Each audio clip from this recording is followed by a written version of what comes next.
Preseason is here and it's utter chaos. What should I be building? What do these items do?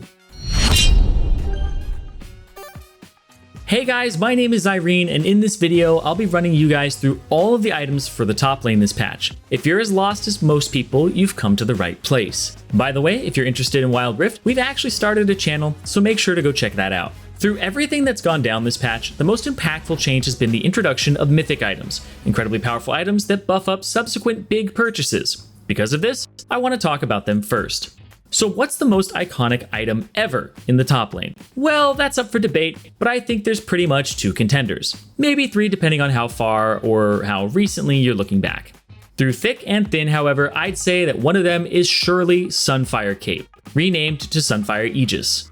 This item has been the bane of many players' existence because, well, you deal damage for just existing, period. When this item is OP, we've seen tanks dominate Summoner's Rift with it, and we've even seen fighters or bruisers build it from time to time when their other options weren't strong enough to combat it. Ultimately, it's an item that excels in longer fights, making it a great item for tanks who we often find in the top lane. Like its predecessor, Sunfire Aegis provides a plethora of tank stats. Although it's arguably better now because it builds out of an Aegis of the Legion, meaning it also provides magic resistance. Of course, the other component is what you would expect, a Balmy Cinder. There is no doubt that the item has received an overall upgrade because it also provides ability haste now. For a total of 3,200 gold, you gain 450 health, 30 armor, 30 magic resistance, and 15 ability haste. Like any mythic item, this is Value Town, and the effects of the item are identical to what we've seen in the past. You'll gain Immolate, deal 20 to 40 damage per second plus 1% of your bonus health.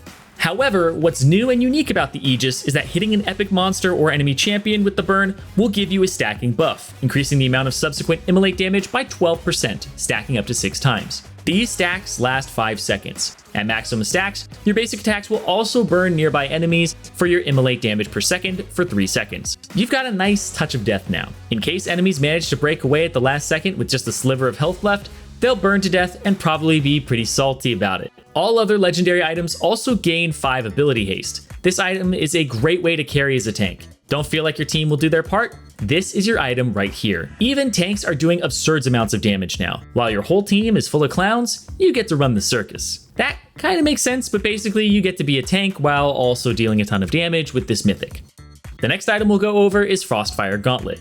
This item also provides you the same Immolate passive, but provides utility in other ways. Sunfire Aegis provides damage and ability haste, which also leads to more damage. However, the Gauntlet instead focuses more on slowing your opponents down. Costing the same price point of 3,200, it also builds out a Balmy Cinder, but instead has a Null Magic Mantle as well as Chain Vest as its other components. It provides 350 health, 50 armor, 25 magic resistance, and 15 ability haste. Rather than the Touch of Death, this item creates a slow zone like how Iceborne Gauntlet used to. It's on a 4-second cooldown, but it slows for 1.5 seconds, and the zone slows enemies for 30% plus 4% for every 1,000 max health you have. Legendary items will increase your character's health by 100 and also increases your model size by 7.5%. If you're looking to be a behemoth that your enemies can't escape from, this is the item you'll want to take. Since it has the Immolate passive, you can still expect to deal a decent amount of damage with it. Do note, however, that this item's Immolate passive doesn't have that stacking effect, so it won't be as strong as its counterpart in terms of pure combat strength. Personally, I think for solo queue, most players are going to not build this one.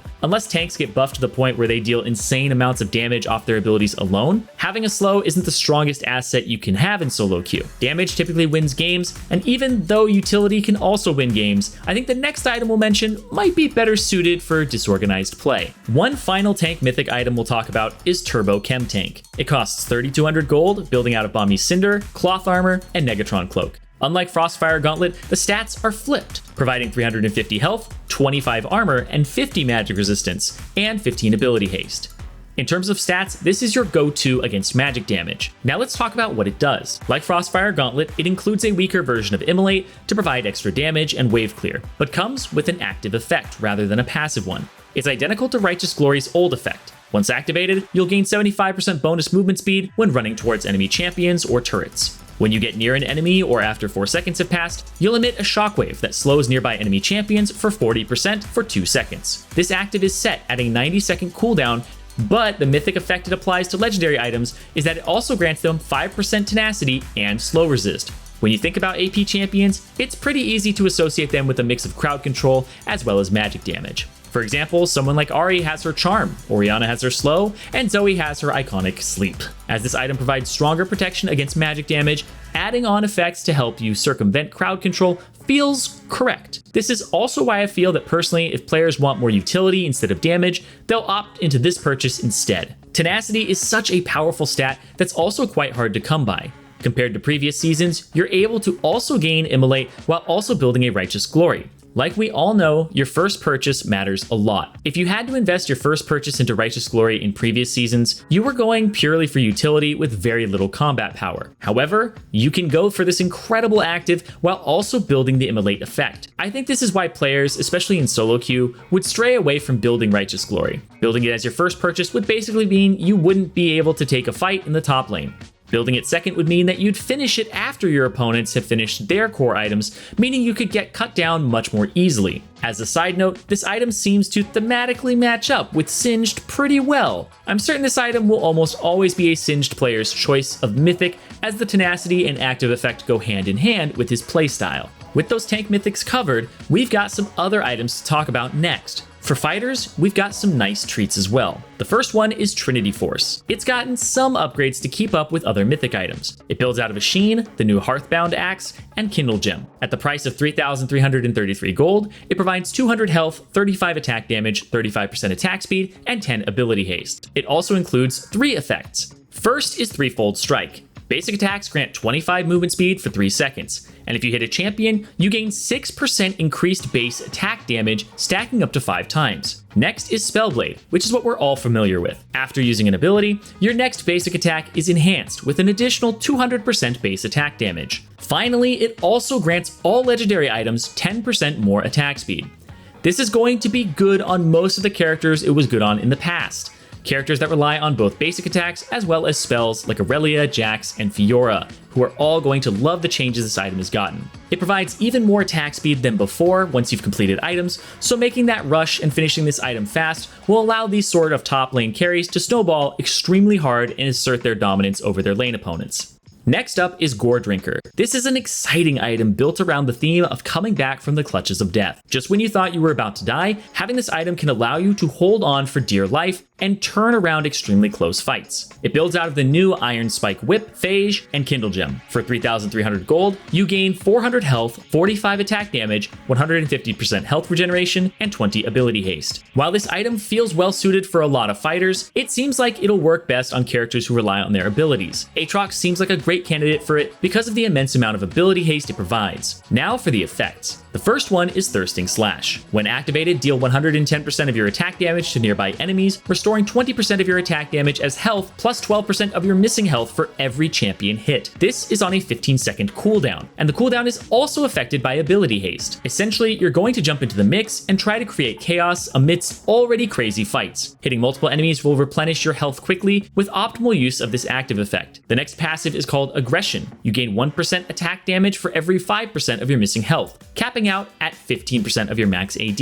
And finally, all legendary items are granted 5 extra ability haste. We've also got Stridebreaker. The gameplay concept behind this item is to create a fighter that cannot be escaped from. Once they're in, you've got no choice but to fight them, because running away probably won't work out. You can always try though. It builds out of Iron Spike Whip, Hearthbound Axe, and Kindle Gem. For 3,300 gold, it provides you 300 health, 50 attack damage, 20 attack speed, and 10 ability haste. Its active, Halting Slash, causes you to lunge a short distance and deal 110% of your attack damage to nearby enemies, slowing them by 60%. This effect decays over 2 seconds and has a 20-second cooldown, affected by ability haste. Also, dealing physical damage grants 30 movement speed for 2 seconds. Finally, the mythic effect is that all legendary items are granted 3% movement speed. If your biggest concern is getting kited by more agile opponents, Stridebreaker is a great choice. The active effect allows you to close a bit of distance, but more importantly, slow down enemies that are kiting you or trying to make a break for it. The extra movement speed is great for already agile fighters, as kiting an enemy who is faster than you is much harder than when they're around the same speed or slower. Finally, with the potential surge of tanks, we've also got an anti-tank mythic for fighters as well. The next item is called Divine Sunderer, and without a doubt, this is a straightforward tank-busting item. It builds out of Phage, Sheen, and Kindle Gem. The total cost comes out to 3,300 gold. providing 400 health, 40 attack damage, and 20 ability haste. It comes with a Spellblade effect, but with an adjustment. After using an ability, your next basic attack is enhanced with an additional 10% target max HP physical damage. This has a 1.5 second cooldown. If the target is a champion, you'll restore health equal to 50% of the damage amount. This is 30% for ranged users. Finally, all legendary items grant 5% armor penetration and 5% magic penetration.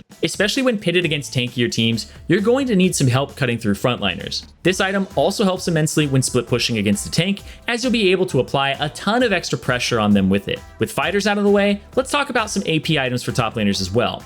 First up is Liandry's Anguish, a nice old redo of Liandry's Torment. This item is a great choice for mages, tankier AP champions, and battle mages alike. I'm sure that we'll be seeing plenty of Rumble, Swain, and the like up in the top lane. It builds out of Lost Chapter and Fiendish Codex. For 3,400 gold, it'll provide 80 ability power, 600 mana, and 20 ability haste. The effects are similar to previous ones. Dealing damage with abilities causes enemies to burn for 15 plus 2.5% AP and 1% maximum health magic damage per second for 4 seconds. You also gain 5% magic penetration per second against burning targets. This effect maxes out at 25%, and all your other legendary items will provide you 5 ability haste. For AP champions who have struggled to fight against tanks in the top lane, this item is a great addition. The ability haste is a nice bonus, but the burn effect seems like it'll be especially strong in the mid game. It sounds extremely powerful, and battle mages might finally make their breakthrough. The only concern is that this item has no defensive stats, no health early on, it's just 80 ability power, 600 mana. While Luden's Tempest, Liandry's Anguish, and Everfrost might be viable options, they're still mana-heavy items. Expending some gold on a stat that some champions, namely Vladimir and Kennen, won't use up in the top lane just doesn't feel right. Thus, we expect these 3 to mostly fit into the mid lane, but we won't completely rule them out because of how powerful their effects are. If you're willing to eat some of the cost being expended on mana, or if you're willing to play a mana-based AP champion like Sylas in the top lane, it might not be so bad. The following items, however, look like they're especially designed for AP top lane champions. Next on the list is HEXTECH ROCKETBELT. It's essentially a mythic version of HEXTECH Protobelt. It'll build out of the HEXTECH Alternator, a Ruby Crystal, and Blasting Wand for 3,200 gold. You gain 80 ability power, 250 health, and 15 ability haste. It comes with its active Supersonic. When activated, you'll dash in a target direction, unleashing an arc of magic missiles that deal 200 to 300 damage, plus 15% of your AP as magic damage. You also gain 75% movement speed towards enemy champions for 2 seconds. The mythic effect is that it grants all legendary items 5 magic penetration. Essentially, this is going to be your burst option for an item. If you're trying to pop your opponents quickly, you want this. 200 base damage is extremely, and I mean extremely high. If this is your first purchase, you'll finish it in the mid game where players are sitting around 1,500 health, give or take some based on items or what champions they're playing. The fact that you also gain movement speed after using it is huge, as champions like Kennen and Vladimir will be able to stick onto their targets even harder. Finally, that extra magic penetration from legendary items will make sure that you can continue bursting down enemies even a bit later into the game, or force them to build magic resistance at least. We've got some more AP items for battle mages or tankier mages. Rather than a burn to cut down tankier enemies, RIFTMAKER provides Omnivamp. With it, you become a threat that's not only harder to take out, but one that punishes enemies should they attempt to ignore you. It builds out of the new Leeching Leer and a Blasting Wand. For 3,200 gold, it provides 80 ability power, 150 health, 15 ability haste, and 15% Omnivamp. Now for its effects. You'll deal 3% bonus damage for each second you're in combat with a champion, maxing out at 15%. When maxed out, however, the bonus damage you deal will be dealt as true damage. In cases where survival is more important than cutting down tanks, this item will be the go-to. A champion like Swain, especially, will get so much value out of RIFTMAKER. Omnivamp is already an incredible stat, but the fact that you gain bonus true damage for constantly fighting your opponents is extremely promising. Other champion candidates might be Cassiopeia, or even Vladimir players if they'd prefer to go for a tankier build as opposed to bursty ones. Finally, all legendary items are granted 5% magic penetration. And finally, there is one last mythic item called the Night Harvester. This is a really interesting one as it's designed to work on both AP assassins as well as bruisers. It's a pretty strong teamfighting tool, and we'll talk about why in a second. It builds out of HEXTECH Alternator, Alternator, a Ruby Crystal, and a Blasting Wand. For 3,200 gold, it'll provide 80 ability power, 250 health, and 15 ability haste. Night Harvester comes with an effect called Soul Rend. Damaging a champion deals 175 to 250 plus 15% AP magic damage and grants you 25% movement speed for 1.5 seconds. This is set to a 60-second cooldown per enemy. That's right, the cooldown is unique to each opponent, so you can go for some sick teamfight plays attempting to hit each and every enemy for maximum value. Also, your legendary items gain 5 ability haste. I can imagine Silas players who don't opt for Riftmaker to consider this purchase. The added mobility you gain from hitting an enemy can provide you easier backline access, and being able to proc the effect on each opponent sounds really nice. The intent of this item is to be a multi-kill item, so if you love teamfighting, this might be the mythic item for you. That covers the core mythic items for top laners, so let's talk about the legendary items next. First up is a blast from the past, and its Force of Nature. It's back, guys, but with a completely different look. First up, it'll build out of a Negatron cloak, the new winged moon plate, and a ruby crystal. For 2,900 gold, it grants its owner 350 health, 60 magic resistance, and 5% movement speed. As for the effect, it's called Absorb, and whenever you take damage from an ability, you gain 6 movement speed and 4 magic resistance for 5 seconds. This effect can stack up to 5 times, but each unique ability grants you 1 stack. This item is going to be a new go-to when trying to take on teams stacked with magic damage. The extra movement speed will allow you to try and run through bullet hell to reach your main targets. In addition, the stacking MR buff is quite impressive, as hitting max stacks allows you to gain 80 magic resistance from a single item. When maxed out, this item gets close to being cost effective, but a lot of its value lies in the stats it provides, rather than the gold efficiency. Accessing movement speed can be rather difficult for tanks, and this is one of the rare chances where you have a chance to buy mobility while also building defensive stats. Next, we've got something a lot of top laners have been dying for: AP top lane itemization. Demonic Embrace is a new item that'll allow battle mages and AP bruisers to get more work done. It builds out of a blasting wand, giant's belt, and an amplifying tome. For 3,000 gold, it provides 70 ability power and 350 health. It comes with an effect, Azakana's Gaze. Dealing ability damage burns enemies for 1.5% max health magic damage every second for 4 seconds. You gain 10 armor and magic resistance while a champion is affected, and another 2.5 armor and magic resistance for each additional champion that you tag. Even if you choose not to buy Liandry's Anguish, whether it's because you want another mythic item or because the mana it provides seems like a waste, you have another option to access burn damage through this item. It'll definitely suit AoE damage mages who dive deep into the backlines because of the immense amount of resistances you can get from it. Hitting a single enemy will make the item nearly cost effective, while tagging several enemies with the burn will make this item break efficiency, which is amazing considering that it also has a powerful passive alongside it. This is something that some tanks are being very scary with right now, and they're combining it with, the Sunfire Aegis, and things like the Moo are running rampant. Another big release is the introduction of Silvermere Dawn. This item provides the Quicksilver active, but is instead catered towards fighters rather than marksmen. It builds out a Quicksilver Sash, Pickaxe, and a Ruby Crystal. For 3,000 gold, you gain 35 attack damage, 200 health, and 35 magic resistance. Yes, it is an underwhelming stat line, but you're ultimately paying a premium for its active Quicksilver, which veterans understand is one of the most powerful actives in the game, cleansing you of any crowd control aside from Airborne. However, Silvermere Dawn also provides 40% tenacity and slow resistance for 3 seconds after use. Don't penny pinch so much. This active is absolutely insane. Even if you haven't built tenacity elsewhere in this build, 3 seconds is plenty of time for you to dish out a full combo and get your job done. This addition is incredible for fighters because they're able to better use these stats, while the added tenacity makes sense since you're usually going to be hit with crowd control when near several opponents. In comparison, you'll usually be cleansing a single ability and avoiding either 1 or 2 divers, usually as a marksman. CHEMTANK Chainsword is the next item we'll talk about. This is a healing reduction option for both assassins and fighters, which is pretty great. Previously, a lot of top laners would have to either sit on a dead Executioner's Calling or complete a Mortal Reminder, which wouldn't fit into their build that well. This is a great way to get a dash of healing reduction in without inting your build. It builds out of Executioner's Calling, Caulfield's Warhammer, and a Ruby Crystal. It costs 2,700 gold and provides 45 attack damage, 200 health, and 15 ability haste. Its effect is Hackshorn. Dealing physical damage applies 40% grievous wounds to enemy champions for 2 seconds. But if the target is below 50% health, this effect is increased to 60% grievous wounds instead. MANAMUNE has gotten some small changes, but nonetheless, it'll remain a solid purchase for AD casters such as Jace. Building out of Tear of the Goddess, Caulfield's Warhammer, and a Sapphire Crystal. You can spend 2,600 gold total to gain 35 attack damage, 400 mana, and 15 ability haste. Like before, you'll gain 2% of your maximum mana as bonus AD.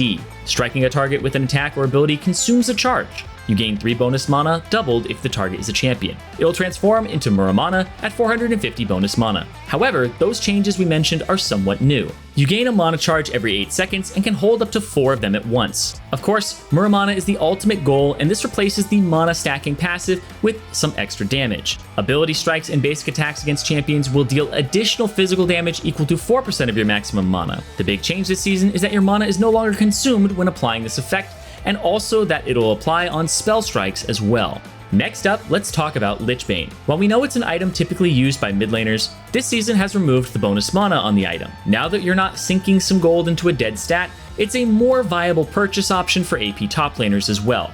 Like before, it'll build out of Sheen, Ether Wisp, and Blasting Wand. This item is a pretty valuable one, as it provides, for just the price of 3,000 gold, 80 ability power and 10 movement speed, alongside the Spellblade passive, where you'll deal 150% of your base AD and 60% of your ability power as bonus magic damage with it. This item might become a staple on picks like Kayle, for example, and we might even see some players pick it up as a tech option when playing champions like Kennen or Vladimir because of the immense amount of movement speed it provides. Blade of the Ruined King is up next, and it's gotten some changes to make it an even more effective purchase. For the sake of slicing through tanks or punishing health stacking without any resistances to back it up, Blade of the Ruined King still feels the niche of percentage current health damage. However, the active from last season has been changed into a passive. Attacking a champion 3 times deals 40 to 120 magic damage and steals 25% of their movement speed for 2 seconds. Building out of a Vamp Scepter, Recurve Bow, and a Pickaxe, this item costs 3,100 gold and provides 40 AD, 30% attack speed, and 12% lifesteal. If you're ever caught overextending against someone with this item, you're going to have a very rough time. Stealing movement speed every 3 basic attacks means that you'll be constantly slowed against champions with great mobility and attack speed, so it's very important you note this change when playing against more mobile fighters. Black Cleaver is arguably another one of the most iconic top lane items. While this one didn't get upgraded into a mythic, it's still going to be a powerful purchase. It now builds out of Caulfield's Warhammer, Kindle Gem, and a Longsword. For 3,300 gold, the item provides 300 health, 40 attack damage, and 25 ability haste. Like before, applying physical damage shreds 4% of your target's armor, stacking up to 6 times. However, the big buff for this preseason is that damaging attacks and abilities against fully shredded enemies deal an additional 5% of the target's missing health as physical damage. Damage over time effects deal 2% and have a 0.5 second cooldown. Ravenous Hydra has gone through some changes as well, making it an even more appealing purchase for top laners hungry for sustain. Building out of a Tiamat, Vampiric Scepter, and Caulfield's Warhammer, the item does indeed provide ability haste now. For 3,300 gold, you gain 65 attack damage, 20 ability haste, and 15% Omnivamp, which is yet another buff. Also, the Cleave effect now applies on both abilities and attacks, applying up to 60% of your attack damage as an AoE splash zone. Titanic Hydra has also gotten some changes to help differentiate it from its counterpart. The components are now Tiamat, Ruby Crystal, and Giant's Belt. For 3,300 gold, you gain 500 health and 30 attack damage. However, we've got a big change to the passive. You now gain bonus damage equal to 1% of your maximum health, paying homage to the classic Atma's Impaler. Basic attacks with this item deal 4 plus 1.5% of your maximum health to the target, and 40 plus 3% of your maximum health to enemies behind the target. This is lowered to 75% for ranged champions. WIT'S End has gotten a complete makeover as well. It now builds out of Hearthbound Axe, Negatron Cloak, and a Dagger. Rather than being a source of sustain, it's now a source of extra mobility. For 3,100 gold, it provides 30 attack damage, 40% attack speed, and 50 magic resistance. On hit, you'll deal 15 to 80 damage based on level and gain 20 movement speed. This item is intended for fighters who are more nimble, such as Fiora and Master Yi, and I'm sure this will be a great option for on-hit builds incorporating plenty of attack speed. Maw of Malmortius has been a powerful anti-magic damage tech item in previous seasons. However, it's been readjusted to be purely an anti-magic damage item this season. It builds out of a Hextecch and Caulfield's Warhammer. Costing 3,100 gold, it provides 50 attack damage, 50 magic resistance, and 15 ability haste. What they've done to change it is they've adjusted the lifeline to scale with your HP. When you fall below 30%, you gain a 200 plus 20% of your maximum health magic shield for 5 seconds. The other effects have been removed, the attack damage, the spell vamp, lifesteal, until out of combat, so you'll only build this item against heavy magic damage now as a tech purchase. Death Stance now builds out of a chain vest, Caulfield's Warhammer, and pickaxe.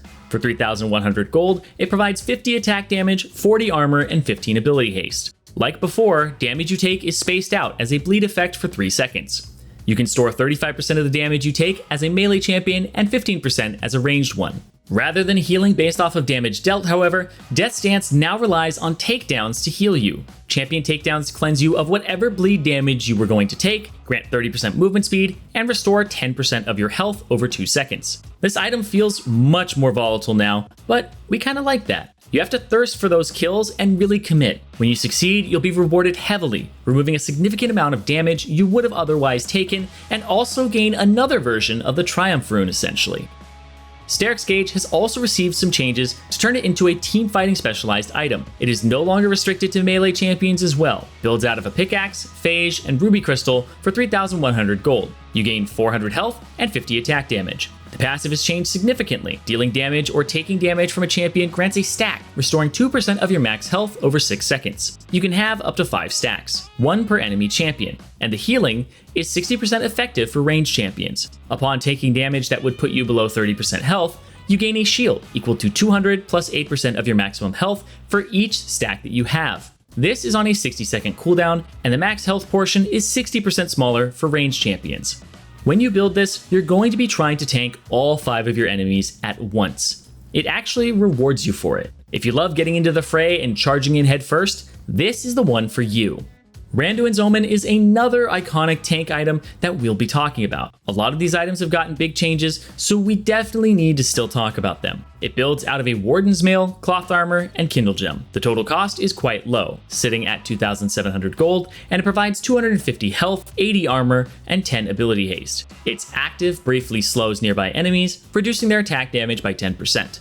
And their critical strike damage by 20% for 4 seconds. This is on a 60-second cooldown, but man is this a huge change. It was hard to notice Randuin's damage mitigating effects before, but a tank or fighter that builds this will definitely be able to feel the change. Not only does it reduce the damage you'll take, it also reduces the damage your allies will take if your target decides to ignore you and start attacking someone else. Rather than reducing the amount of crit damage you take though, it now reduces incoming damage from basic attacks by up to 0.5% of your maximum health, capped at 40% of the attack's damage. Randuin's is looking like a tank stream and also a great tech item when there's a ton of crit damage on the enemy team. Against Yasuo or Yone, this item is looking even stronger than before. While Randuin's Omen is intended to stave off crit damage, Frozen Heart is still the same old anti-attack speed item that it once was. Building out of Warden's Mail and Glacial Shroud, you can spend 2,700 gold to gain 400 mana, 80 armor, and 20 ability haste. The passive still reduces the attack speed of nearby enemies by 15%, and like Randuin's, reduces incoming damage from basic attacks by 0.5% of your maximum health, up to 40% of the attack's damage. Next up is Gargoyle's Stoneplate, which has received a big change. First, it'll build out of Aegis of the Legion, a cloth armor, and a null magic mantle, which is already a buff in and of itself. The build-up is much smoother, and you can purchase little bits as you go. For 3,300 gold, you gain 60 armor, 60 magic resistance, and 15 ability haste. When you use the active, you gain a 100 plus 100% bonus health shield that decays over 2.5 seconds. The cooldown is 90 seconds, meaning that Cosmic Insight might not be a bad rune to run. Taking damage from enemy champions will grant you 3% bonus armor and 3% bonus magic resistance for 6 seconds, once per enemy champion. Like Steric's Gauge, you're encouraged to dive in headfirst and soak up as much damage as you can. Abyssal Mask is next on the list. It now builds out of Giant's Belt and a Negatron Cloak, and costs 2,700 gold. It provides 350 health and 60 magic resistance. The effect has gotten a massive change, however. Immobilizing a champion causes them to take 10% increased damage for 4 seconds. Abyssal Mask has become an incredible utility item for CC-heavy champions. Tanks, some niche carry picks, and supports alike are going to look to Abyssal Mask when they need more damage, or rather when they need their team to deal more damage. A big change is that this item is no longer increased magic damage, it increases all damage taken, making it a much more universal purchase. Thornmail has also gotten some adjustments, but I think it's going to be much more usable overall. First, it builds out of Bramble Vest and a Giant's Belt. It now costs 2,700 gold while providing 350 health and 60 armor. Like before, you'll deal 10 plus 10% of your bonus armor as magic damage and apply grievous wounds when struck by an enemy champion. However, you can now apply a 60% effect when you immobilize an enemy champion. This is a massive change, because not only is a 60% effect powerful, it also means that you're able to apply grievous wounds even if your opponents don't hit you. Ignoring the tank was one of the ways enemies could avoid grievous wounds, but now you have a way to apply it via force. Zeke's Convergence is an item designed for supports, but we're certain that some top laners, especially tanks, will opt to tech this item in here and there. For only 2,400 gold, it provides 300 health, 250 mana, 30 armor, and 20 ability haste. What makes this item appealing is its low price point and the usability buffs it's gotten. Like before, you choose an ally to be your partner. And now, for 4 seconds after you immobilize an enemy, your partner, or accomplice is what they call it, receives a buff on their basic attacks, applying 25 to 50 plus 1.5% of your maximum health and 7.5% of your AP as magic damage to the enemy. Especially when you're playing front to back or playing with your marksman for most of the game, this is extremely powerful, even on tanks, because of the percentage health scaling. If you're one of the rare top and bottom lane duos, this might be something you want to consider. Morellonomicon is still a solid purchase for AP champions who need healing reduction. It's essentially the same item, but has its power shifted to avoid any unnecessary confusion. This item is for healing reduction, and that's it. It builds out a Blasting Wand, Oblivion Orb, and Ruby Crystal. For 2,500 gold, you gain 70 ability power and 250 health. Dealing magic damage applies 40% grievous wounds to enemy champions for 2 seconds, and if the target is below 50% health, the effect is amplified to 60%. Morellonomicon is a straightforward purchase. If you're an AP champion and need healing reduction, you build it. Against teams that don't have much, which won't be likely this season, you can opt out of this item. Sanguine Blade is essentially the same item as before, an incredible split-pushing item that also acts to assist you in making isolated picks as well. It builds out of Serrated Dirk and Vampiric Scepter. For 3,000 gold, you gain 50 attack damage, 10 lethality, and 12% physical vamp. This means that you can also heal off of spells, so assassins or casters that rely more on abilities can benefit from it as well. Like before, you gain a huge buff when near 1 or fewer enemy champions. You gain 8 lethality alongside 20 to 80% attack speed, decaying over 3 seconds if the conditions are no longer met. This item is essentially the same one as before, just with a change from lifesteal to physical vamp. There are some small final changes to go over, so I'll go ahead and list them for you. First off, the biggest of these small changes is that Mercurial Scimitar has had its stats changed completely. We have Silvermere Dawn now, so the item has had its stats changed, so it's a better purchase for marksmen. It provides 30 attack damage, 30 magic resistance, 20% critical strike, and no lifesteal, but also costs 500 gold less. You probably won't ever need to build this item as a top laner anymore, unless you're playing a marksman top. Rylai's Crystal Scepter is the same as before, but costs 3,000 gold and has 50 more health and 10% more slowing power than before. However, it builds out of Giant's Belt instead of Ruby Crystal now. Nashor's Tooth now builds out of Recurve Bow, Blasting Wand, and Amplifying Tome. The ability power has increased to 100. It provides no cooldown reduction, but has had the on-hit AP ratio increased by 10%. Guardian Angel has 5 less attack damage than before, but other than that, it remains unchanged, making it less cost-effective than before. WARMOG'S armor now costs 3,000 gold, provides 10 ability haste, and heals for 5% of your maximum health per second instead. Spirit Visage has had its price increased by 100, magic resistance lowered from 55 to 40, grants 10 ability haste, and now increases shielding and healing by 25% instead of just healing by 30%. Deadman's Plate builds out of Winged Moon Plate, Ruby Crystal, and Chainmail Vest. It now provides 475 health and 40 armor. But the big change is that it now grants 5% movement speed. Very nice change, and tanks should have an easier time keeping up with more nimble enemies as a result. ZHONYA'S Hourglass now only costs 2,500 gold, but only provides 65 ability power and 10 ability haste. Banshee's Veil has also had its price point lowered to 2,500, but now builds out of Fiendish Codex and Verdant Barrier. It provides 65 ability power and 45 magic resistance, as well as 10 ability haste. And finally, Rabadon's Death Cap now costs 3,800 gold, and the ability power multiplier has been lowered from 40% to 35%. Overall, these changes to items create a lot more versatility in our item choices. There's so many different kinds of top lane champions in the game, anything from a tank top laner, to fighters looking to carry, battle mages, or even standard AP carries, or even marksmen can all find success in the top lane. However, we'll just talk about the more common picks and types of champions so we can go over a very vanilla build for you guys. If you're playing a fighter, tank, or a battle mage, here's what you'll be doing for the most part. In almost every case, you're going to rush your mythic item of choice. Against champions with incredibly high healing, you might want to rush an Executioner's Calling or an Oblivion Orb, but afterwards, you're going straight for that mythic item for the immense power spike you'll get from it.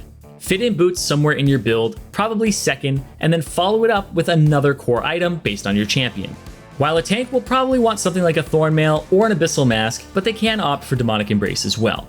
From there, you'll need to tech in items based on the enemy team composition. Items like Randuin's Omen and Spirit Visage are incredible items depending on the game. If you've got plenty of healing and shields on your team, like through an Enchanter support, a Spirit Visage purchase is pretty viable, even if you yourself don't have much sustain. Or maybe it's the opposite, and you do have a ton of sustain, in which case, it's still good. A Randuin's Omen can assist yourself as well as your team when dealing with crit-heavy marksmen, or even the 2 samurai. If you find that you need some more mobility because you can't keep up with your enemies, or because you're getting kited, the return of Force of Nature, or even the buffed up Dead Man's Plate can be a lifesaver.